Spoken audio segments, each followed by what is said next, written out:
Judy Bruce. Who is Judy Bruce? I am, I guess you'd call me a conspiracy analyst. I'm a community activist, and I specialize with my conspiracy analysts in media, geopolitical, and health issues. We're going to start to set the stage of this with a video, short video titled Engineering, Are We Being Engineered, Socially Engineered? Are the masses being socially engineered?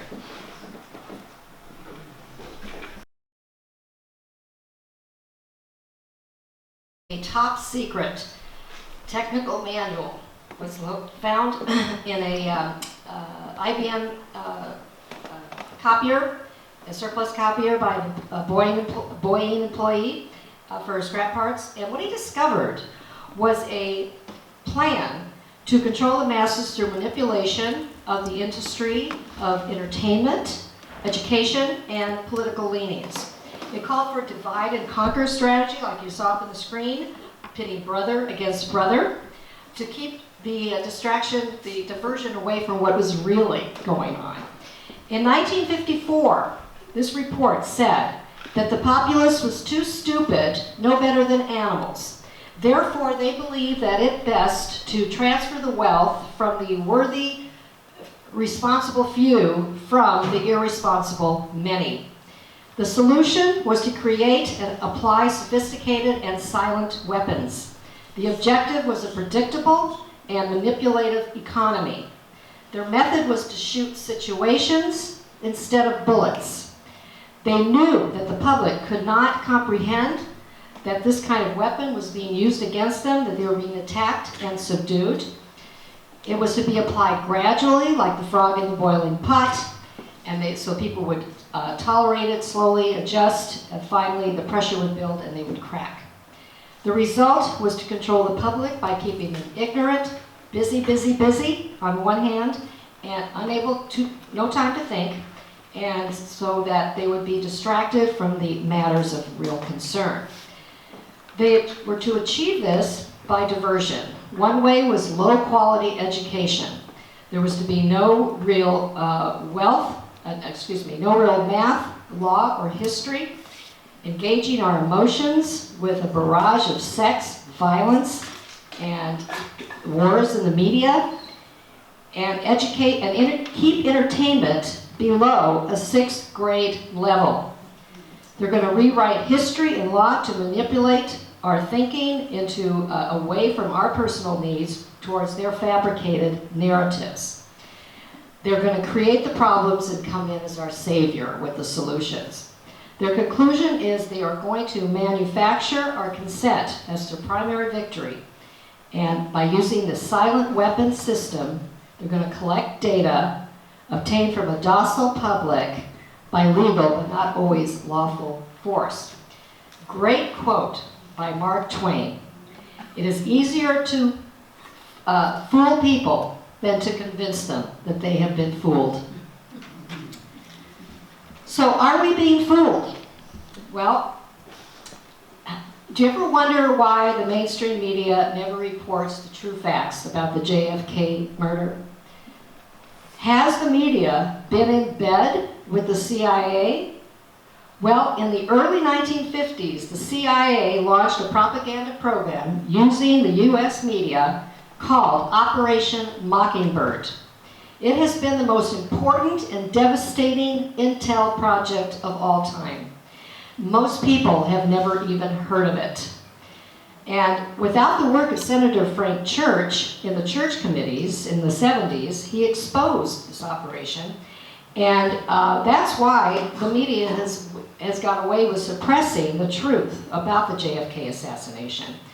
And we believe that Mockingbird has been the key that has allowed the CIA to control the narrative of the JFK assassination from the day it happened until the present. The CIA also controls the other side. We call that controlled opposition. The movie, Oliver Stone's movie, JFK, was produced by the CIA. They know that when you mix truth with lies, the lies become more plausible.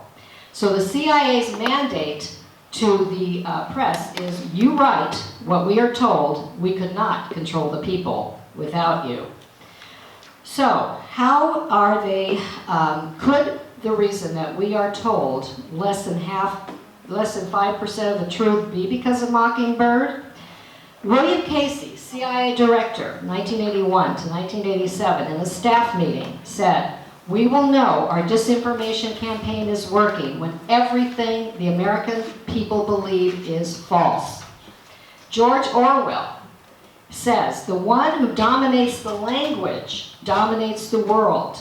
By simplifying newspeak and vocabulary and grammar, the vocabulary grew smaller. We call this the soundbite culture. Where's the context? Gone. Edward Bernays was one of the most powerful and influential people in the 20th century America. He invented the media spin and also the false need. Yet most people have never heard of him. His notion of a, quote, invisible government points to that partition between the masses and the able.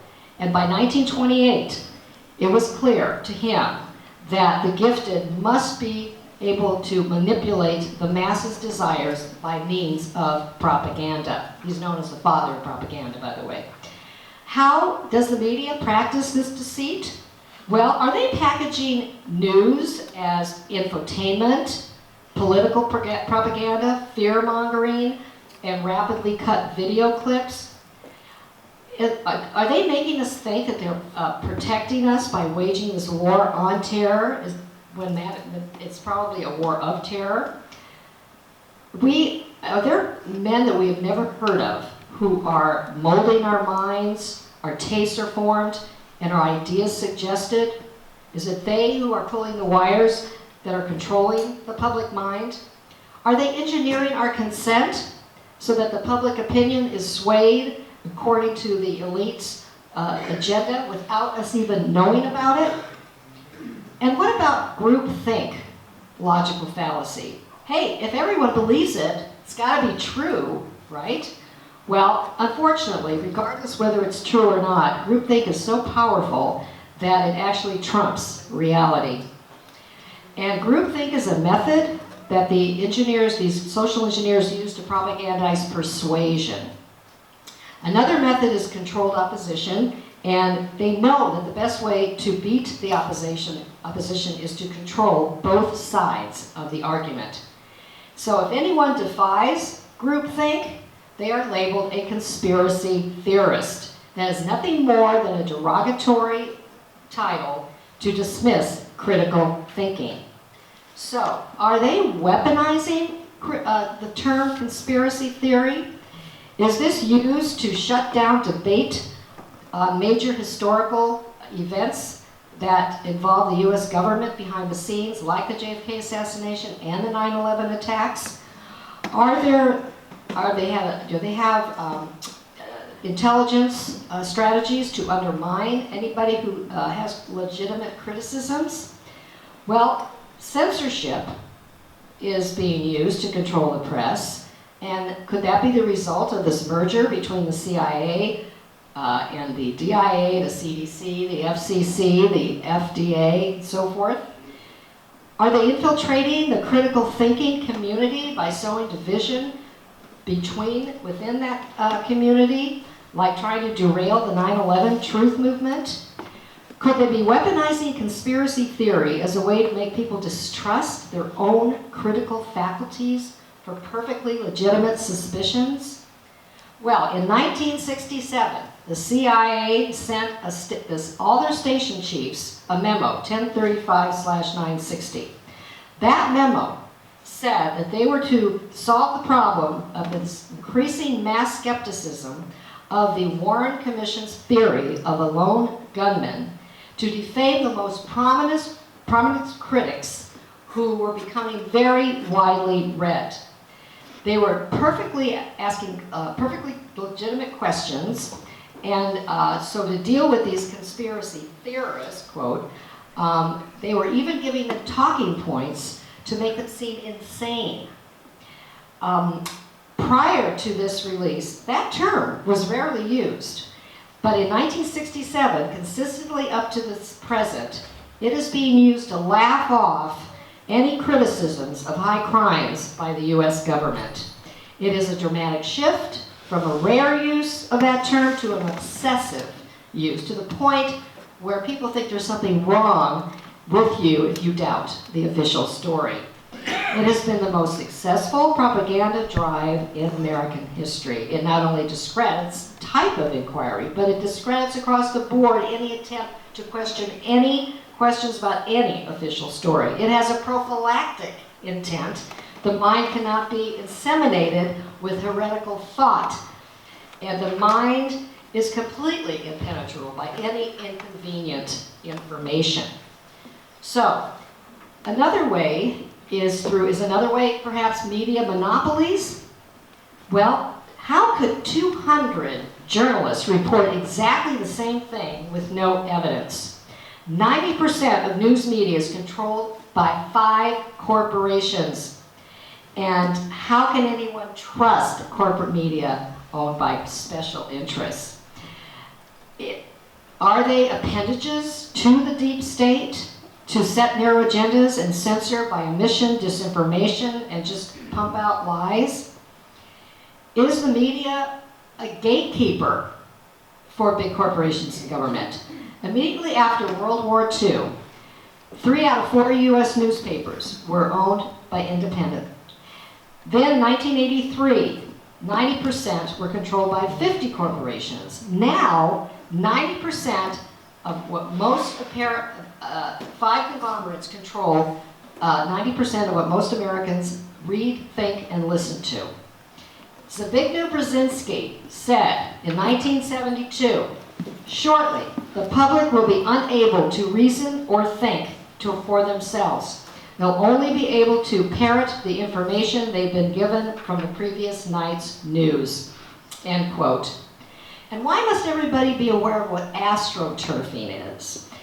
This is a false grassroots movement that is in fact funded by political parties or private industry. It has become more important than lobbying Congress. AstroTurf is when special interests disguise themselves. They publish blogs, they start Facebook and Twitter accounts, they publish ads, letters to the editor, post online comments, and try to fool you into thinking that they are an independent grassroots movement that is speaking.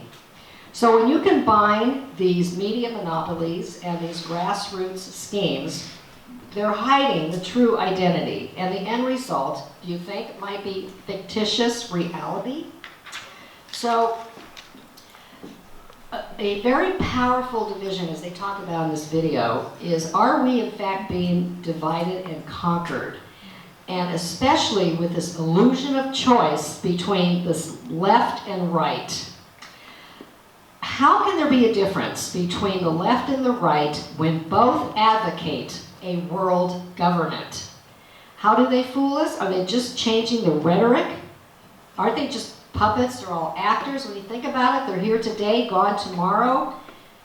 You've got to look at what is still there. What kind of a choice is it when all the major candidates have identical policies on the things that count? What are those things? How about the parasitic monetary system privately owned by the Federal Reserve? That still stays. Or the expansion of the US empire with their constant war and military base acquisitions.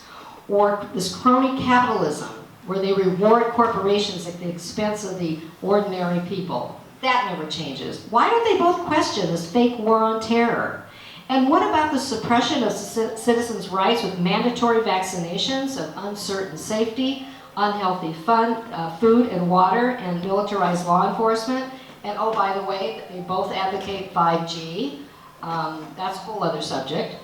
And why, whether we vote Democrat or Republic, it's yes on more government, yes on more spending, yes on more control. Red, blue, left, right.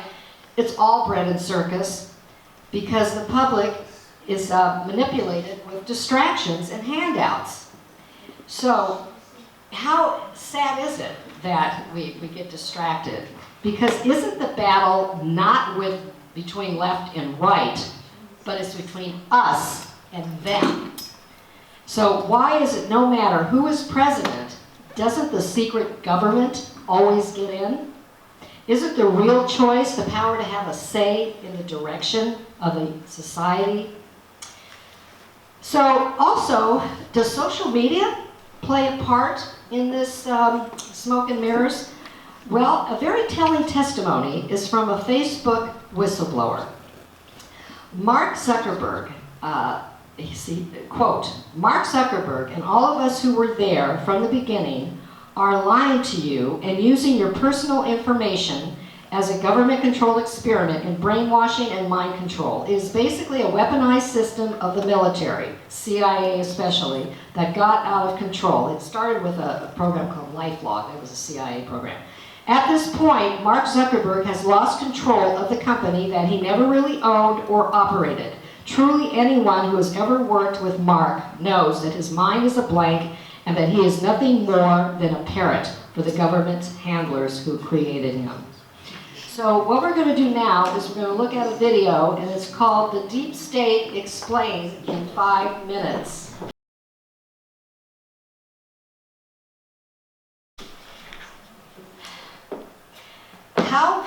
Here's a good question. How does the deep state fund their chaos? Let's take a case of the Titanic. Like James said, if you learn one thing in this class, nothing is as it seems. Was the cause of the Titanic something different than what you were told, and why is that so important? There was a secret meeting in 1910 on Jekyll Island to create a central bank to fund wars. One important attendee was a covert agent of the Rothschild Empire. And you have to ask the question, did they hatch a plan at Jekyll Island to build a ship to eliminate the competition? Well, you be the judge based on some shocking new evidence that J.P. Morgan, which is this gentleman, this covert agent, carefully orchestrated the sinking of the Titanic to establish the Federal Reserve. And so, by the way, how many of you know that the Federal Reserve is not federal, it has no reserves, prints money out of nothing, and charges interest to the taxpayers? Okay, so now the question is, could life mimic art? Well, back in 1889, there was a book written by Morgan Robertson, spookily titled "Wreck of the Titan." The book detailed the sinking of a luxury liner that hit an iceberg, and many people died. So did J.P. Morgan get the idea on how to kill off the opposition and for the Federal Reserve by a book that was written 14 years prior? The book was eerily prophetic in that the disaster, almost to the exact detail of the book, did it match. What was different about the Titanic was the huge political implications that it had after it sunk. Some of the key wealthiest figures of the financial industry died when the Titanic sank. They had one thing in common. All three of them opposed the Federal Reserve. They were Benjamin Guggenheim, Isa Strauss, and Jacob Astor. Facts of the case. J.P. Morgan funded and built the Titanic. J.P. Morgan was booked on the voyage and he canceled at the last minute. There were no red flares to signal a rescue and only white flares to signal a party and that everything was going on. Titanic's captain, Edward Smith, was one of the most decorated captains of his time. He had traveled those seas for 25 years, and it would have been totally out of character not to follow standard precautions. The author of the book was poisoned 2 years after the Titanic sunk. The Federal Reserve was established the very next year. There were some remarkable similarities of the fictional ship and the counterpart. They both were similar in size, around 800 feet long. They were both around the same speed, traveled around 20-25 knots. Both described as unsinkable, shortage of lifeboats, struck an iceberg, and more than one half of the passengers died. Now, do you think that the fact that World War I started shortly after the Federal Reserve was established was just a coincidence? I don't think so. Okay, so who are these people who are creating this chaos, and why? Well, JFK spoke about him when he was talking about, in the film, The Grand Conspiracy to Enslave Our Nation. He said, in that speech, he also said that secrecy is repugnant for a free and open society, and we are opposed to secret societies. Kennedy was not a wild conspiracy theorist. As president, he was privy to intelligence reports that revealed the world conquest executed through secret societies. He knew that the government had been subverted and that he aimed to do something about it. One of his first steps to fight this conspiracy was to undermine the CIA because he viewed it as a very treacherous organization within our government. After the Bay of Pigs fiasco, he vowed to splinter the CIA into 1,000 pieces and scatter them to the winds. He also did a very important thing. He passed an executive order because he tried to stop the illegal Federal Reserve to return the U.S. power to issue its own money. So those two items, plus a few other very important ones, was a very formidable force for these treasonous conspirators. So you have to ask the question, did they respond to this threat by assassinating him? I think most people believe that's true. So are these secret societies, do they have a hierarchy? Well, actually, if you look it up, you'll find that there's a committee of 300 at the top. And they govern the world through a 3-city-state empire, which these cities pay no taxes and they obey their own laws. The City of London is the financial power center, established in 1067. The District of Columbia is the military power center, established in 1871. And the religious is the Vatican, and that became sovereign in 1929. The Committee of 300 has a network of roundtable groups, think tanks, and secret societies. James mentioned several of them. The Chatham House is one. It's also called the Royal Institute of International Affairs, and the Bilderberg Trilateral Council on Foreign Relations, Club of Rome, we're going to talk about that one. RAND Corporation, the Project for a New American Century, that was mentioned in there, and of course Freemasonry, 30 degrees and above. As far as the Council on Foreign Relations, that is considered our deep state. It was founded in 1921 when the League of Nations failed, and that was because that role was to create a one-world government. So that's why that's the goal of the Council on Foreign Relations. And they use what's called a Hegelian dialectic. They'll come in with create the problem, you got to get a reaction, and then they come in as the savior. And if you look it up in Wikipedia, Council on Foreign Relations, it'll say that their goal is international order. Well, that's just a euphemism for global government. And they want to end our sovereignty. And they're very instrumental in formulating U.S. government policies that have to do with sanctions, destabilizing efforts, outright military attacks that for countries that never even attacked us. You know, these are some of the things that no matter, again, if you vote left or right, they're still there. These are the things that count. They wield power and influence in the areas of finance, business, labor, military, education, and mass communication media. In the media, CFR members include Fox News star Charles Krauthammer, who's now deceased, Tom Brokaw, Katie Couric, Charlie Rose, Dan Rather, Barbara Walters, Bill Moyers, and Fox News CEO Roger Ailes, many more.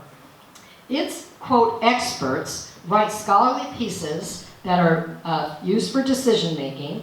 Their academics expound the wisdom of the united world, and their media members disseminate the message. So now, let's take the case of the Gulf of Tonkin, for example. Was the CFR involved in that chaos? Well, it happened to have been it was revealed that it was a false flag. Now, what's a false flag? Oxford Dictionary describes it as a flag flown to disguise the true identity or affiliation of a ship. It is designed to deceive by creating the appearance of a particular party, group, or nation, but its fact is not responsible.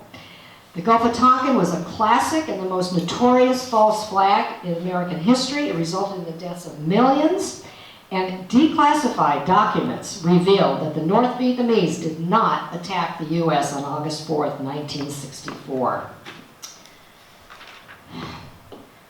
And you have to ask, who benefits from this chaos? That is such a key question. Well, the most obvious organization that benefits is the military-industrial contractors, like Lockheed, Boeing, Raytheon. How horrific is it that they make their living off of the blood of the innocent? You don't need a whistleblower to connect the dots to see the comparison between the financial interests and the U.S. involvement in bloodshed. Does their survival depend on the fear factor? Well, the Cold War was driven by the fear of communism. At the end of the Soviet threat, there was a WTF moment. The monster was gone of the, quote, Cold War. So what happened to the profits? Well, of course, they went down. So now the media needed to create a very big, scary monster. The next time around, they learned their lesson. It had to be a monster that could not be taken out, like the Berlin Wall. It had to be a boogeyman that would last forever, invisible, elusive, and could never be destroyed, like an amoeba. It would have to be all over the globe. It would have to be in the Sudan, Iraq, the caves of Afghanistan, and the deserts of Yemen. Then in early 2001, just like the video said, the Project for New American Century came about. This was a neoconservative think tank, and its purpose was to rebuild America's defenses. And they said it was going to be slow and absent of some catastrophic catalyzing event. So its authors just happened to be the very same cabinet members in the Bush administration the following year, like Cheney and Bush and Wolfowitz, etc. So the fact is that the industry, the military contractors, since 9/11 has had their largest profits ever. No surprise. So like James said, when you follow the money, when you're doing your evaluation, you have to ask, follow the money. So now we're going to watch an officially sanctioned conspiracy theory. So this is that's on the YouTube. We'll have that in our series. Okay. Now, you have to ask a question about 9/11. Are there any anomalies? Well, there's a lot. And I love this phrase. A well-educated mind will always have more questions than answers. So are there some answers that cannot be answered about 9/11? How did 2 planes make 3 buildings fall? Why is there no footage of a plane that hit the Pentagon? Why did the planes vaporize at the Pentagon in Pennsylvania? Why didn't NORAD respond? How did 3 steel frame buildings collapse for the first time in history on the same day? Why were they running, quote, war games during the attack? Why was everyone responsible promoted instead of fired? And why did the 9/11 Commission ignore and omit crucial information and fail to follow up on important leads? But remember, you are an American-hating conspiracy theorist for even asking these questions instead of believing in the government. Now, how can these anomalies be ignored? The answer to that question, and the elites know it, it's called cognitive dissonance. Now, I had this for years after 9/11. This is when people hold a core belief that is very strong, like the belief in the government, wouldn't do anything to them. When they are presented with the evidence that works against that belief, the new evidence cannot be accepted. It would create a feeling that is extremely uncomfortable called cognitive dissonance. And because it is so important to protect that core belief, they will rationalize, they will ignore, and even deny anything that doesn't fit into their core belief. So, was the purpose of 9/11 a planned and launched to provide an excuse for passing Marxist totalitarian, quote, laws designed to enslave us and take away what remaining few freedoms we have? And did it not begin a war instead of a war on terror, but is it really a war of terror? Ron Paul said that the Patriot Act was written many years before 9/11. Quote, 9/11 attacks simply provided the opportunity for some people to do what they wanted to do. And so you have to ask, that the elite have a motto. They say that the perfect slaves think they are free. When we protect it, we control them. So now the question is, how are they controlling us, making us think they're protecting us? In 1966, there was a government report commissioned. It was called the Iron Mountain Report. You can look up any of this information. In fact, don't take our word for it. Look this stuff up.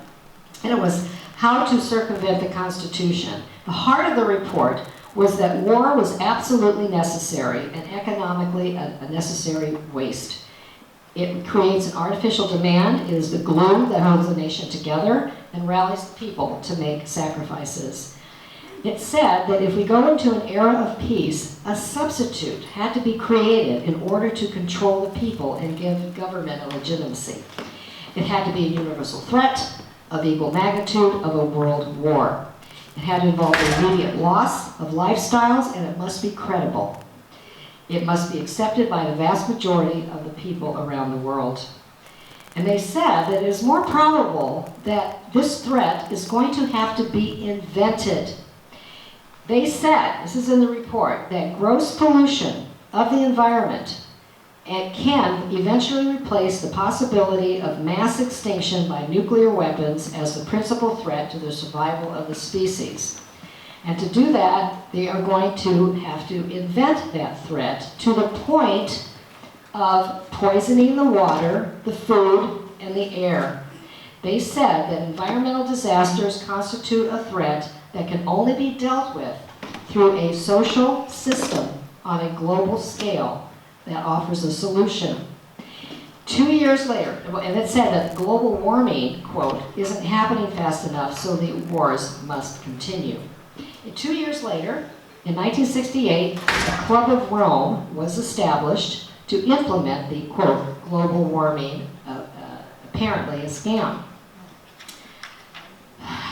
The Club of Rome actually, this is evidence, admitted manufacturing global warming, and they're still pushing it.